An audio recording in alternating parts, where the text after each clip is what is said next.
From UFOs to psychic powers and government conspiracies, history is riddled with unexplained events. You can turn back now or learn the stuff they don't want you to know.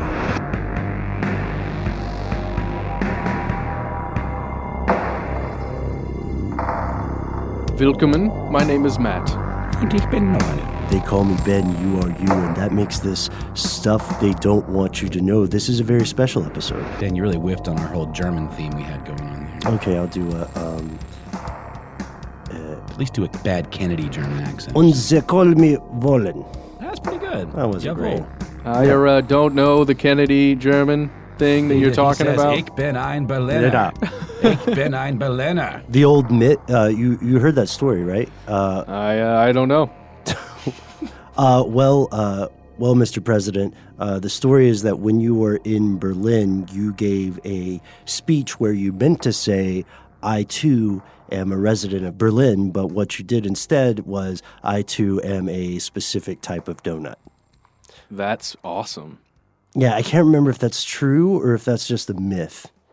He said he was like a cruller or something. I'm staring at Noel because I love a cruller. Noel used to live in Underrated. Germany. Yeah, I'm staring at you because you used to live in Germany. I did. I was a child. So I did not consume the news. For the purposes of this podcast, you are now our official German correspondent and expert. I reject that distinction. All right. It's pretty great. So as you guys can see, we have nothing for you today.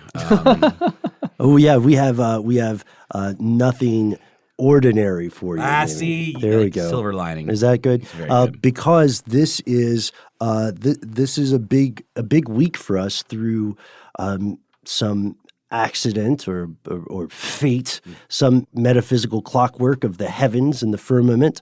It turns out that Matt, Noel, and I all have very close birthdays.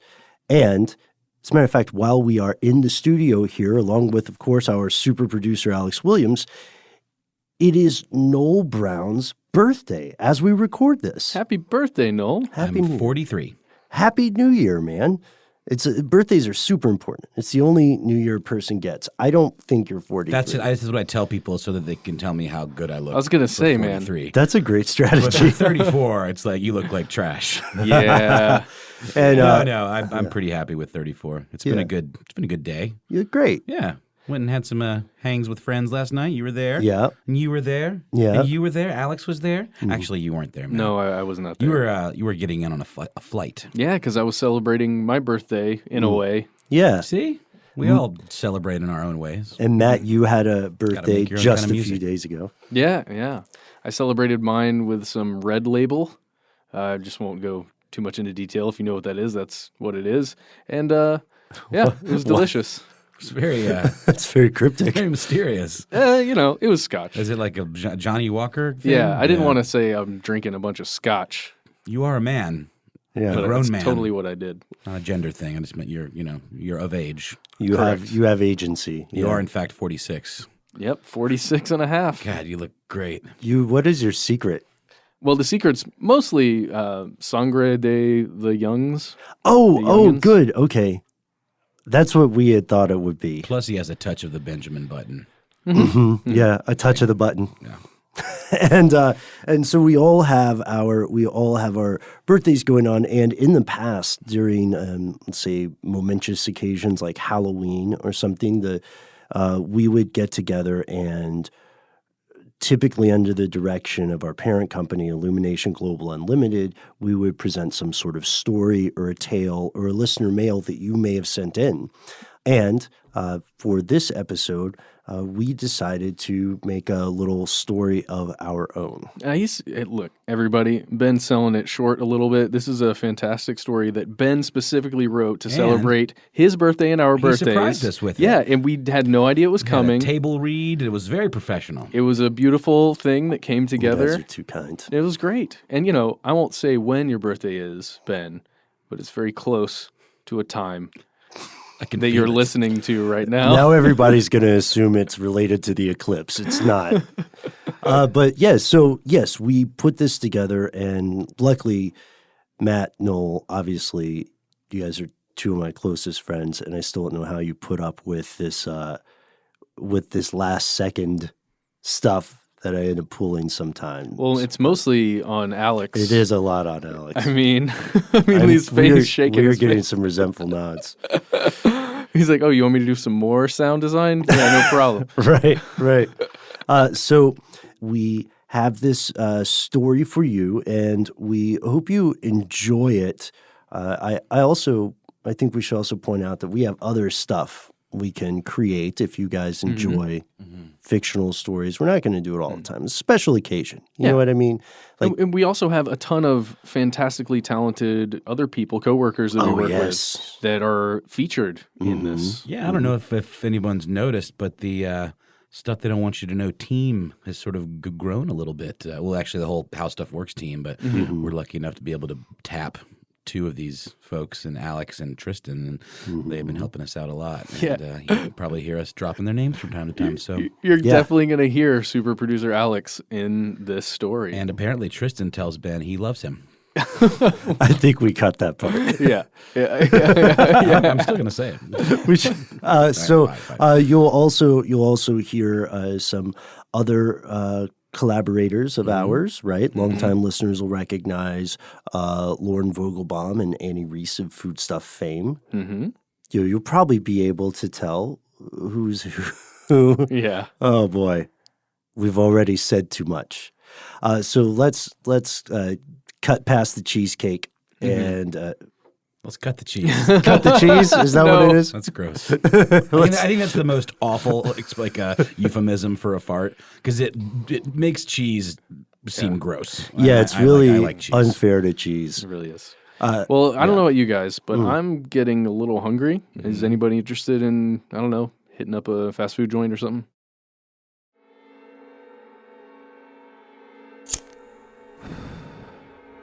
Every night in cities and towns across America, the same conversation takes place. But where do these hungry diners turn for a convenient burger and an easy beverage? Standing in front of the fast food fryer like the ferryman before the river Styx, fast food employee Sam Sullivan is about to learn that some combo meal deals come with much more than a side of fries and a Coke.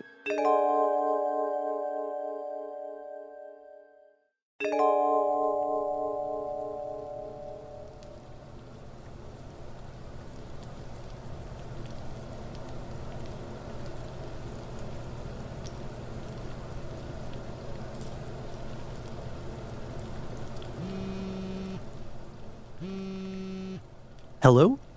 Sam, it's Uncle Roy. Listen, have you heard from Amanda? No, she was supposed to go to your place tonight, right?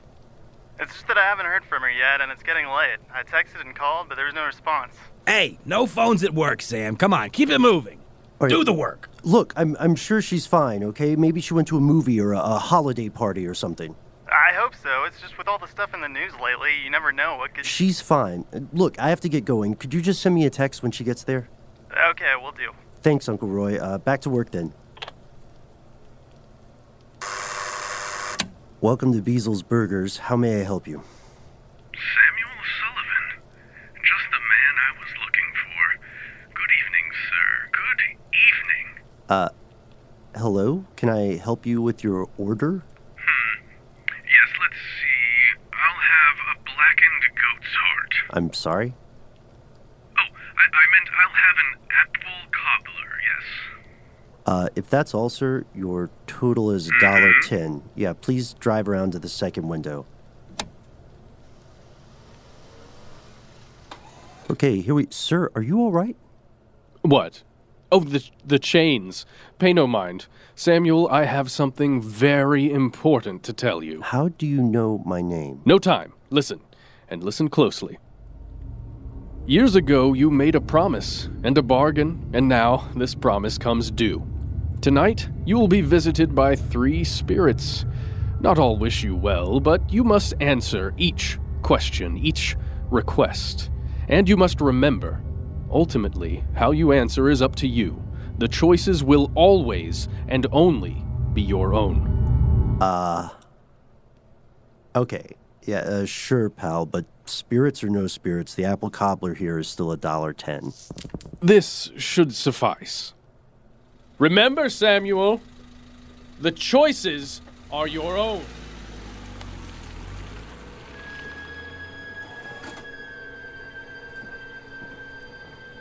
Dude, are those real silver dollars? Well, I think so. Hey, did you get a load of that guy? No, I didn't see anyone. Was he weird? You know, Christmas, man, the holidays, it brings out the freaks. He was trying to do some sort of bit or something, I guess. Hang on a sec, Sam. Those silver dollars are from 1804. Well, the store can still take them, right? Well, yeah, but we should totally switch them out. I mean, you got any ones? I think so. Yeah, here's $2. And as assistant manager, I declare that I'll take one. Consider it a finder's fee. Are these worth, money? Like money? Are you kidding me? Yes, Sam. These old coins are worth at least their weight in silver, probably more. But how did that guy know my name? Who cares? Look, whoever he is, that nut job just paid us hundreds of dollars for a preheated cobbler.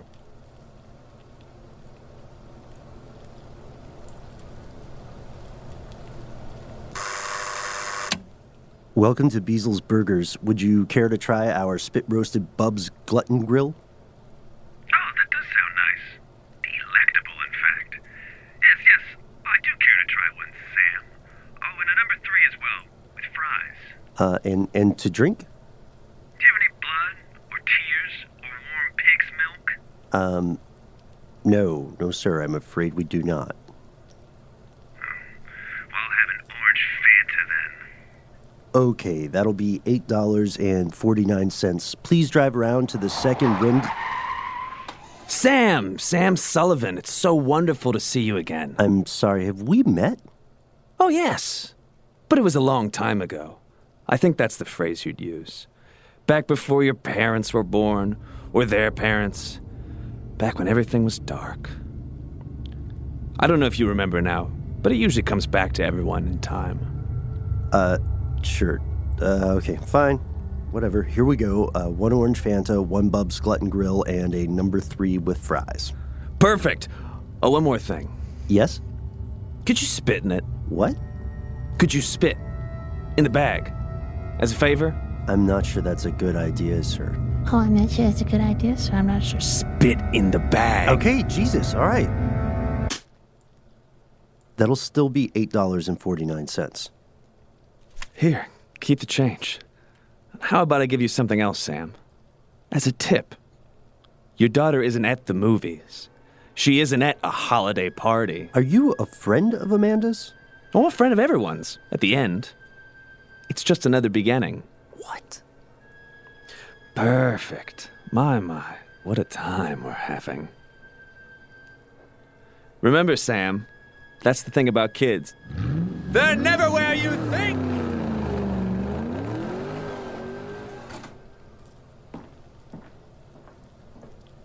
Hey, Tim? Yeah? I'm starting to get a weird feeling, a little under the weather. Is there anyone else we could call in? No, I'm afraid not, man. It's just you and me on the graveyard shift till dawn. You want some aspirin, some coffee, some cocaine? No, I appreciate it, but I think I just need to take a restroom break. Can you keep an eye on the drive-thru for a second? Yeah, sure, why not?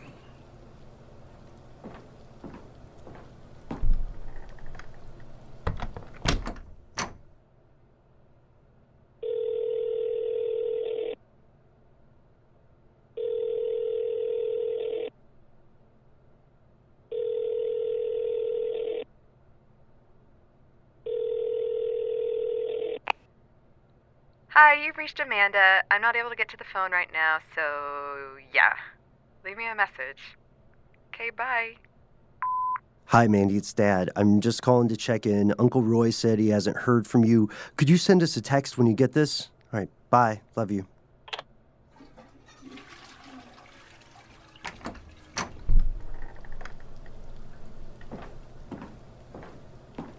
Did anyone come through?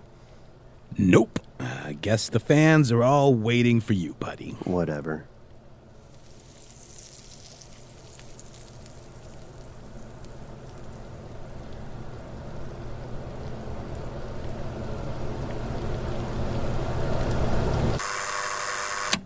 Welcome to Beasel's Burgers. May I interest you in an Azafroth frap or a Pale Horseman smoothie? Of course not. You're in quite the pickle now, aren't you, Sam?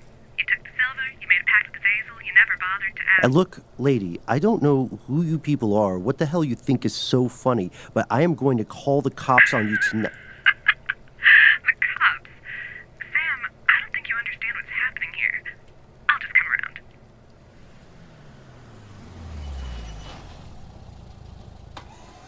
That's better. Here, I'll show you something. Call your manager over. What's his name? Tim? Hello, Tim? Hey, Tim? Yeah? Here, I'll try again. Tim! Oh, Tim! I know what happened to your parakeet, Smarty. Remember her? The feathers were so soft, the snaps so surprising. Dude, I said yeah. You don't hear that?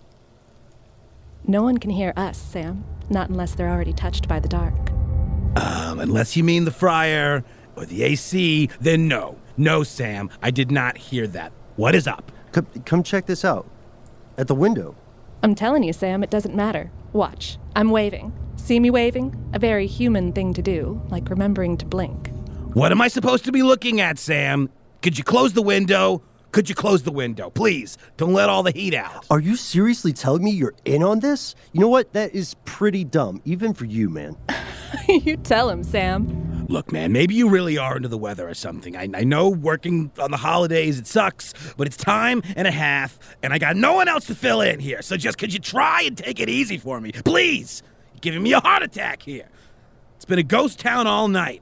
We haven't seen a single customer since, the silver dollar guy. We're basically being paid to sit on our butts here for a few hours. Can you just hang, please? You're telling me that you cannot see her. There is no one to see, Sam. Jesus, man, would you get it together? I'm gonna grab a smoke.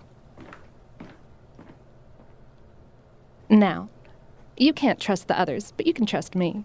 I want to make a deal with you, Sam Sullivan. A better deal than the one you made before. I'd never made a deal with anyone. Oh, yes. Yes, you did. Maybe you didn't know it, but the deal was made nonetheless. And now we'll make a new one. I will give you a prophecy, and you will give me a keepsake, Look, I'm not sure if I understand. A reliquary. Yes, that's the word. Your grandfather's pocket watch, do you remember? The one you gave Amanda when she graduated high school? How did you know about the pocket watch? Reach into your pocket, Sam. That's where pocket watches belong, isn't it? How? Oh my God, here it is, but it wasn't here a second ago. And there wasn't all that blood drying on it either, I imagine. I don't know what sort of game you people are playing, but I promise you Give me the watch. Give me the reliquary, and I will help you find your daughter. Okay, here. The agreement is sealed. Heed me close, O mortal. These 3 things I prophesy. You will find one thing lost. You will lose one thing found. And your choice, in the end, will be wrong. Hey, wait! What the hell?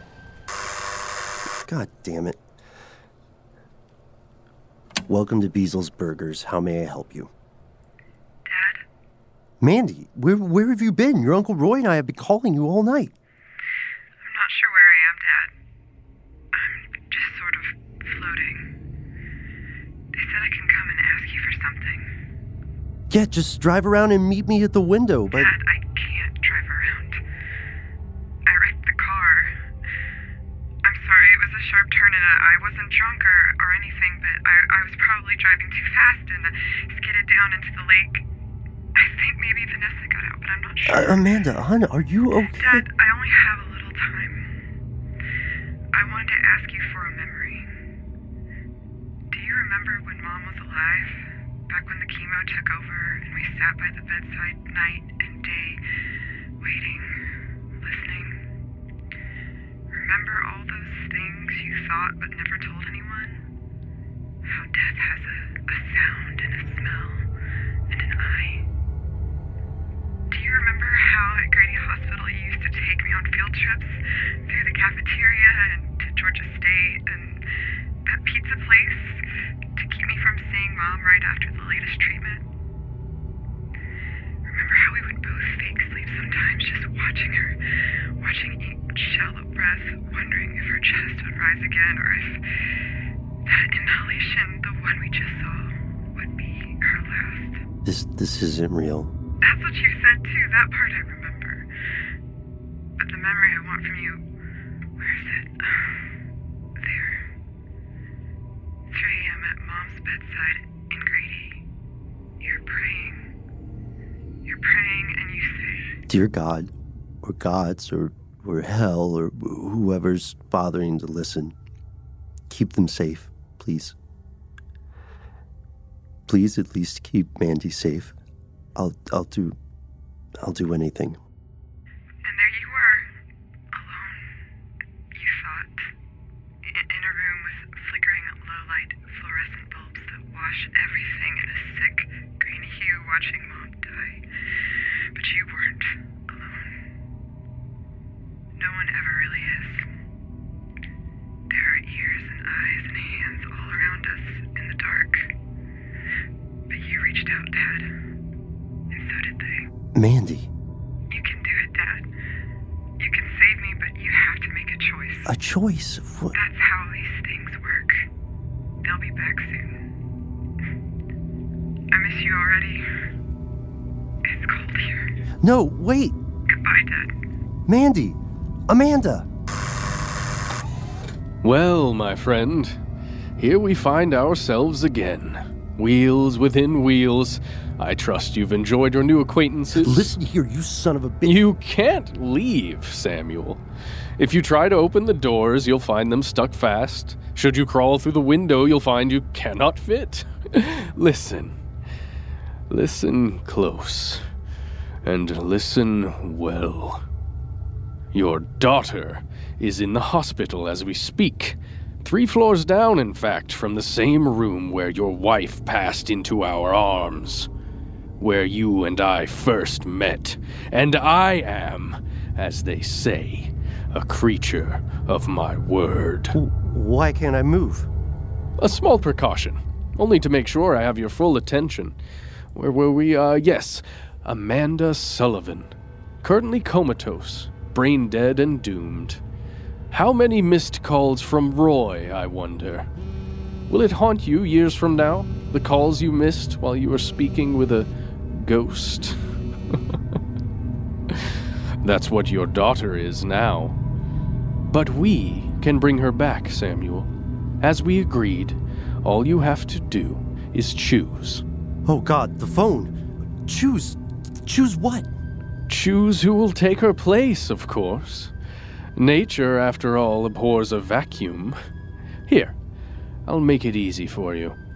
The next person who comes to your window can be your sacrifice, your tribute to the dark. What do I have to do? All you have to do, Samuel, is say yes. I will hear you.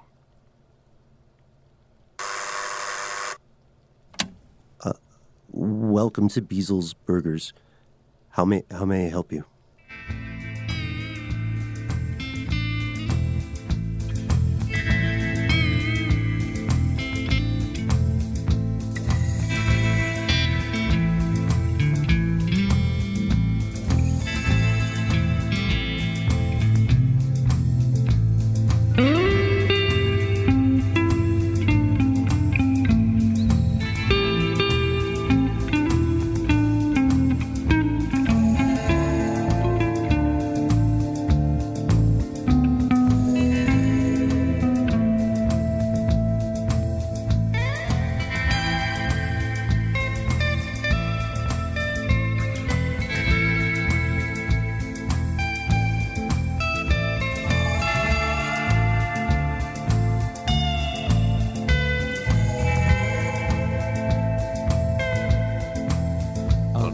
Satisfied customer coming around the bend. Another satisfied customer.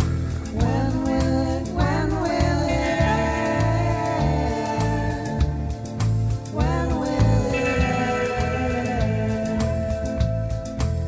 end? Another satisfied customer coming around the bend. Another satisfied customer.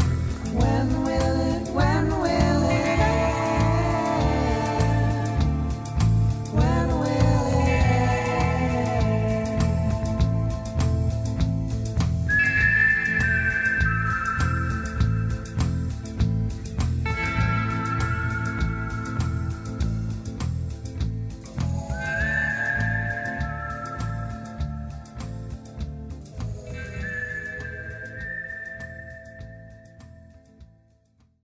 And there you have it.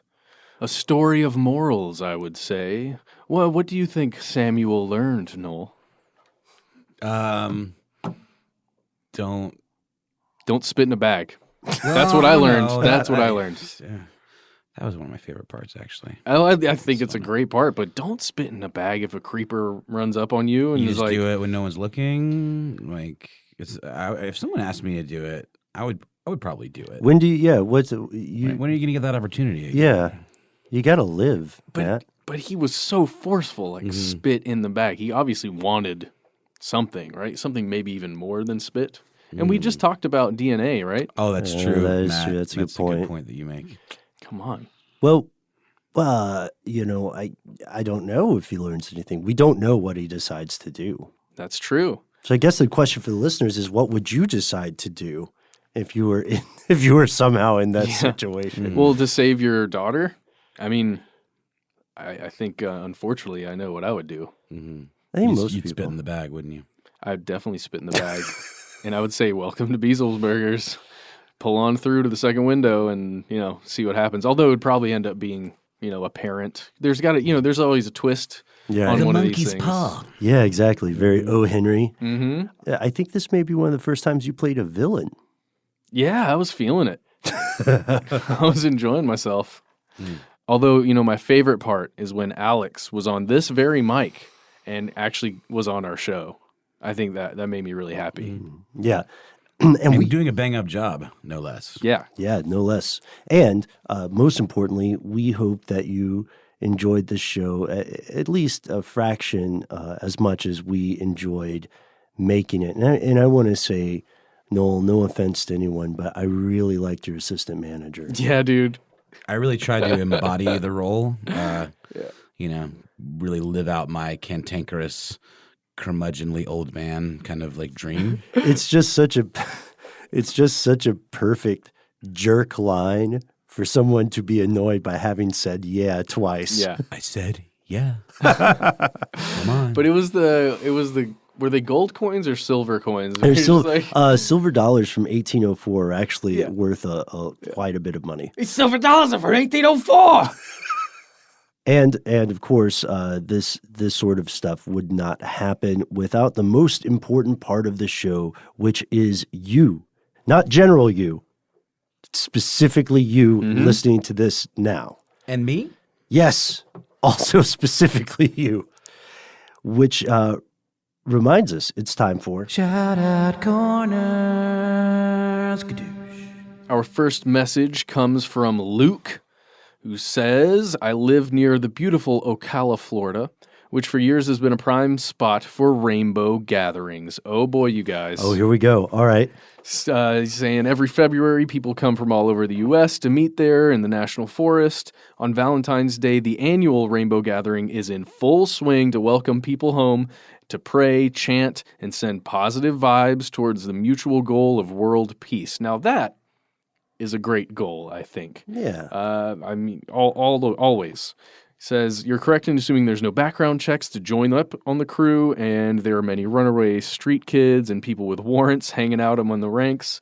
There's also a bunch of not safe for work nudity. But in my experience, it's mostly been old hippies and young feral children running around. Oh, feral children. Feral children, okay. Mm-hmm. When I last attended a gathering, my then girlfriend, now wife, and I brought oranges as a gift to share with those we came in contact with. The oranges went quick, and we were hugged almost every 100 feet. Everyone we encountered was extremely friendly and welcoming, but being an avid listener of the show, I'm suspicious of everyone and cautious to not eat anything offered to me. But, Luke doesn't mind offering out oranges to people. Well, he knows where they came from. He does, but the other people don't. I love the show, and I found the Mars thought experiment very interesting. I couldn't help thinking that any colonization attempts on Mars would be similar to the PlayStation 2 game Red Faction, which is a fantastic game, Luke.